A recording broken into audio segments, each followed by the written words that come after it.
दोस्तों, क्या आप जानते हैं गुरुद्वाराचार्य ने एकलव का अंगूठा क्यों मांगा?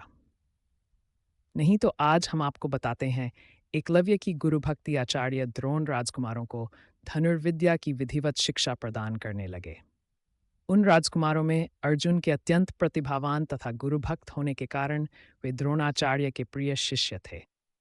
द्रोणाचार्य का अपने पुत्र अश्वत्थामा पर भी विशेष अनुराग था, इसलिए धनुर्विद्या में वे भी सभी राजकुमारों में अग्रणी थे। किंतु अर्जुन अश्वत्थामा से भी अधिक प्रतिभावान थे। एक रात्रि को गुरु के आश्रम में जब सभी शिष्य भोजन कर रहे थे, तभी अकस्मात हवा के झोंके से दीपक बुझ गया। अर्जुन ने देखा अंधकार हो जाने पर भी भोजन के कौर को हाथ मुंह तक ले जाता है। इस घटना से उन्हें यह समझ में आया कि निशाना लगाने के लिए प्रकाश से अधिक अभ्यास की आवश्यकता है, और वे रात्रि के अंधकार में निशाना लगाने का अभ्यास करना आरंभ कर दिया। गुरु द्रोण उनके इस प्रकार के अभ्यास से अत्यंत प्रसन्न हुए।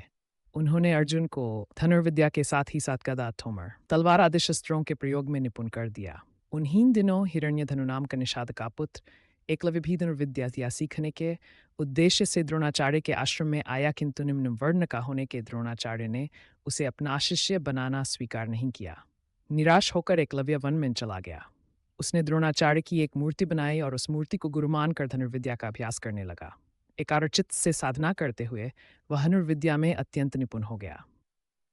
एक दिन सारे राजकुमार गुरु द्रोण के साथ आखेट के लिए उसी वन में गए जहां पर एकलव्य आश्रम बनाकर धनुर्विद्या का अभ्यास कर रहा था। राजकुमारों का कुत्ता भटककर एकलव्य के आश्रम में जा पहुंचा। एकलव्य को देखकर वह भौंकने लगा। इससे क्रोधित होकर एकलव्य ने उस कुत्ते अपना बाण चलाकर उसके मुंह को बाणों से भर दिया। एकलव्य ने इस कौशल से बाण चलाए थे कि कुत्ते को किसी प्रकार की चोट नहीं लगी, किंतु बाणों से बिन जाने के कारण उसका भौंकना बंद हो गया। कुत्ते के लौटने पर जब अर्जुन ने धनुर्विद्या के उस कौशल को देखा तो वे द्रोणाचार्य से बोले, हे गुरुदेव, इस कुत्ते के मुंह में जिस कौशल से बाण चलाए गए हैं, उससे तो प्रतीत होता है कि यहाँ पर कोई मुझसे भी बड़ा धनुर्धर रहता है। अपने सभी शिष्यों को लेकर द्रोणाचार्य एकलव्य के पास पहुंचे और पूछे, हे वत्स, क्या ये बाण तुम ही ने चलाए हैं? एकलव्य के स्वीकार करने पर उन्होंने पुनः प्रश्न किया, तुम्हें धनुर्विद्या की शिक्षा देने वाले कौन हैं? एकलव्य ने उत्तर दिया, गुरुदेव, मैंने तो आपको ही गुरु स्वीकार करके धनुर्विद्या सीखी है। इतना कहकर उसने द्रोणाचार्य की उनकी मूर्ति के समक्ष ले जाकर खड़ा कर दिया। द्रोणाचार्य नहीं चाहते थे कि कोई अर्जुन से बड़ा धनुर्धारी बन पाए। वे एकलव्य से बोले, यदि मैं तुम्हारा गुरु हूं तो तुम्हें मुझको गुरुदक्षिणा देनी होगी।